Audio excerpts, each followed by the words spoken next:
hak memesan efek terlebih dahulu atau lebih sering dikenal dengan reg issue. Nah, perusahaan yang satu ini termasuk perusahaan yang rajin melakukan reg issue, dan yang terbaru mereka merilis keterbukaan informasi kalau mau melakukan reg issue lagi. Yang sebagai catatan, perusahaan ini di 2023 masih belum mendapatkan net profit atau masih merugi. Nah, lantas bagaimana skema dari reg issue ini? Bisa nggak kita cari cuan dari reg issue yang dilakukan oleh perusahaan ini? Oke, tonton video ini sampai selesai. Check this out.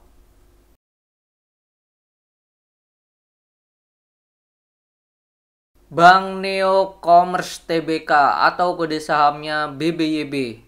Mereka merilis keterbukaan informasi berkaitan dengan penambahan modal dengan memberi hak memesan efek terlebih dahulu atau reg issue 7 ya. Berarti 7 kali. Kalau kita lihat di sini di Stockbit, kita lihat corporate action historical mereka reg issue 1 2 3 4 5 6 dan yang tadi yang ketujuh. Di pertama 2016, 2019, 20, 21 bahkan 2 kali 2022 dan ini 2024. Padahal kalau kita cek BBYB ini IPO baru 2015. Jadi setahun baru IPO sudah reg issue lagi gitu.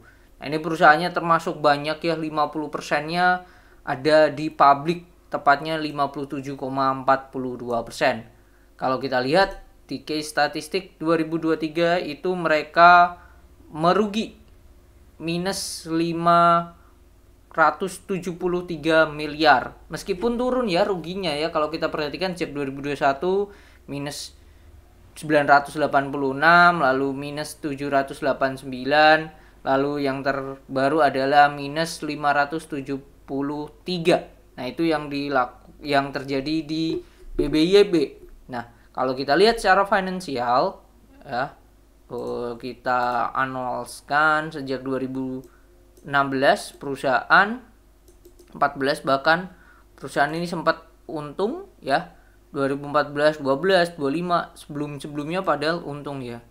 Tapi sejak 2021 mereka minusnya banyak banget gitu, sampai sekarang 2023 masih minus labanya.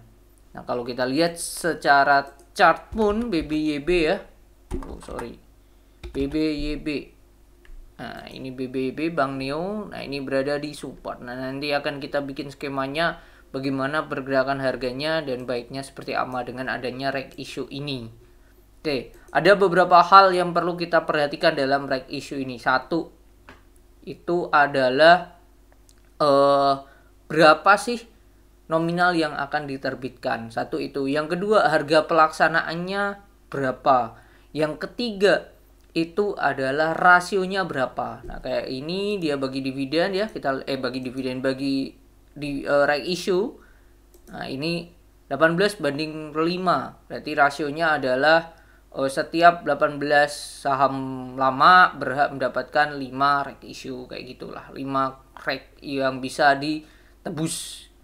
Nah, itu dan seterusnya. Nah, itu yang perlu kita perhatikan. Dan tambah satu lagi adalah ada dua lagi yang selalu selanjutnya adalah siapa pembeli siaganya, ada apa enggak.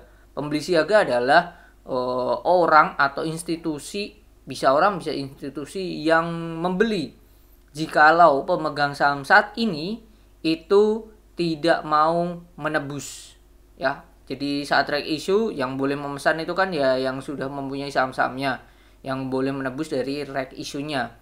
Udah, itu menebus apa enggak? Kalau enggak ditebus ya akan ditebus oleh pembeli siaga. Itu kalau ada. Kalau enggak ada ya udah. Lalu selanjutnya adalah kegunaannya, itu untuk apa? Enggak jarang reg issue-nya hanya sebatas untuk bayar hutang doang, perusahaan-perusahaan yang ada di bursa efek. Nah, itu buat apa gitu. Oke, itu. Nah, yang perlu itu tadi ya. Nah, ini adalah yang diterbitkan, yaitu adalah 5 miliar saham baru. Oke, dengan adanya ini nantinya bentar. Ya, ini akan mengalami penurunan persentase kepemilikan secara proporsional dilusi sebanyak, dilusi lumayan besar, 29,34%. Tuh ya. Nah, harga pelaksananya ini belum ditentukan. Oke, belum ditentukan, bisa saja menurut 90 hari terakhir. Kalau menurut perdagangan 90 hari terakhir, kemungkinan berarti di range ini, range 400 sampai 200. Di range itu. Kalau tujuannya untuk ditebus, harusnya harga pelaksanaan dari right issue-nya di bawah harga induk sekarang. Sesimpel itu. Kalau memang tujuan perusahaan untuk pengen mendapatkan duit. Nah, nanti kita cek lagi. Oke. Terus rasionya. Nah, rasionya itu adalah 10 miliar. Setiap mempunyai 10 miliar lembar saham akan dapat 4 miliar right issue. Nah, ini saya sudah bikin skemanya. Jikalau punya 10 ini 10 miliar ya. Nah, kalau pertanyaannya adalah kalau punya 30.000 lembar berapa? Nah, dapatnya ini RI-nya 12.000. Kalau dapat kalau punya 15.000 lembar, dapatnya sekian right issue-nya. Nah, yang jadi catatan, right issue ini bisa ditebus, bisa hanya ditradingkan aja. Jadi kalau semisal harga right issue-nya, harga pelaksanaannya atau harga tebusnya itu di 150, terus harga induknya di bawahnya itu. Ya, secara logika kita lebih baik mending beli saham induknya daripada tebus RI-nya. Gitu. Dan RI-nya bisa dijual aja, nggak diusah ditebus. Oke. Nah, itu mereka diperdagangkan, HMTD ini diperdagangkan sejak ini 26 Juni 2024 sampai 2 Juli 2024. Dan ini periode nanti penebusannya. Itu ya. Nah, yang jadi terus kalau tadi kita lihat saya katakan adalah siapa pembeli siaganya. Kalau di sini ditulis adalah dalam RX issue yang ke-7 ini tidak terdapat pembeli siaga. Jadi kalau pemegang saham-saham yang lama itu tidak menebus, ya sudah. Nah, pemegang saham-saham yang lama itu siapa sih? Kalau berdasarkan profil itu ada masyarakat 57 something. Terus ada aku laku silver 27%, Goodsco Capital 8,46% dan Rockcore Financial Technology Co Ltd 6,12% persentase mereka. Goodsco ini perusahaan yang dimiliki oleh Pak Prayogo Pangestu kalau nggak salah ya. Kalau beliau masih mempunyai itu ya. Kita lihat ya bagaimana kalau pengendali ini tidak melakukan pembelian, nggak hanya pengendali dan pemegang saham lama, Goodsco dan Rockcore tidak menebus, ya sudah. Nah, ini ada skemanya. Skemanya adalah kalau mereka menebus ya ini ya jumlah lembarnya akan jadi sekian. Persentasenya akan tetap kalau semuanya menebus. Nah, ini ada asumsi lagi. Apabila seluruh HMETD yang ditawarkan dalam rangka ini hanya dilaksanakan oleh PT Akulaku dan Rockcore, nah, nanti kepemilikannya Goodsco akan berkurang atau terdilusi karena tidak ada penambahan dari jumlah saham yang sebelumnya. Sedangkan si Akulaku ya akan bertambah jadi 33% kepemilikannya. Lalu Rockcore juga akan bertambah ke 7,61 baru masyarakat. Gitu. Itu udah. Terus pertanyaannya adalah kegunaannya apa sih? Nah, ini dijelaskan bahwa kegunaan mereka adalah ini sudah seluruh dana diperoleh untuk membiayai peningkatan kredit dan aset produktif lainnya dalam rangka mengembangkan usaha. Nah, kalau kita lihat berdasarkan hasilnya, case statistik, secara laba perusahaan memang semakin turun ya. Semakin turun, netnya maksudnya minusnya turun, itu hal yang positif. Tapi masa pertanyaannya adalah masa kita harus bakar duit terus gitu. Pertanyaannya kan seperti itu. Nah, kapan mereka nggak bakar duit? Itu kalau ini tidak bakar duit, lebih ke jual saham kepemilikannya lagi gitu.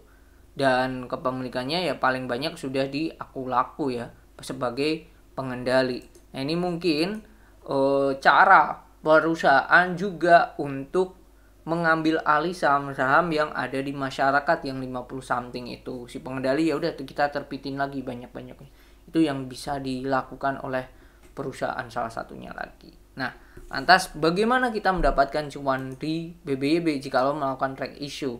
Yang jelas mereka akan mendapat persetujuan terlebih dahulu, minta izin, di mana mereka RUPSLB di 8 bentar mana nih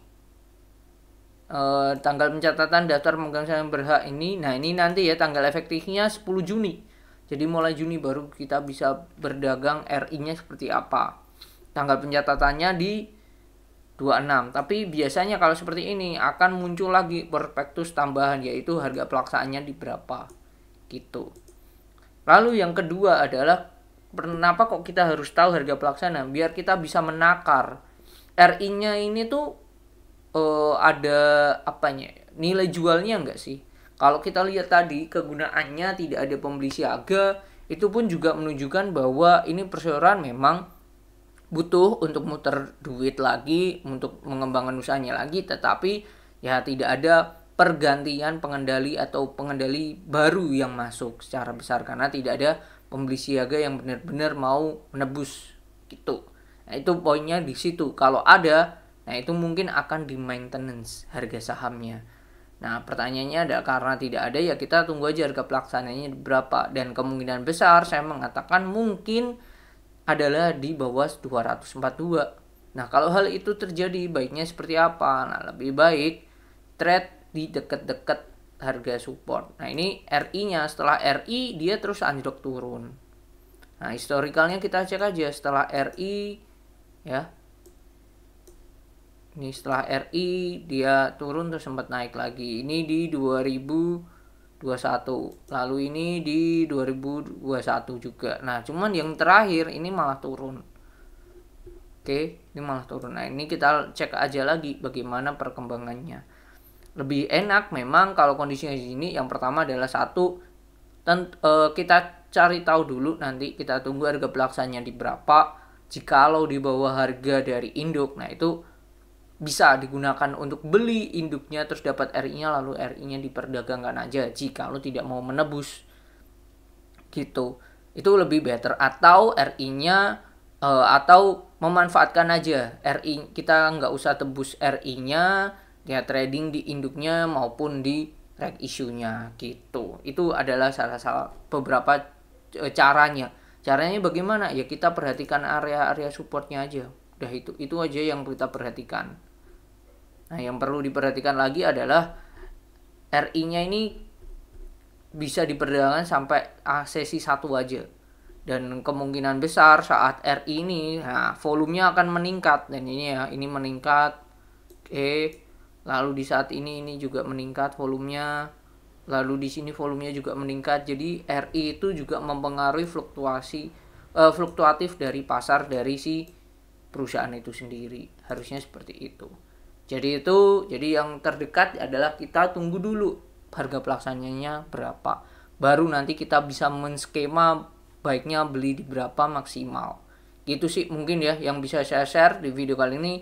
Tidak ada hal yang wow dari RI ini. Cuman lebih ke pertanyaan adalah kok mereka RI terus ya. Nah, ini pertanyaannya adalah kapan mereka berhenti melakukan RI. Karena makin banyak saham-saham yang berada di masyarakat juga, yang beredar juga, itu nggak baik. Jadi itu mungkin yang bisa saya share di video kali ini tentang BBYB yang melakukan reg issue. Nanti akan ada update-nya lagi setelah ada kejelasan ya harga pelaksananya di berapa. Semoga bermanfaat dan yang terpenting semoga Bapak Ibu dan teman-teman sehat selalu. Bye bye.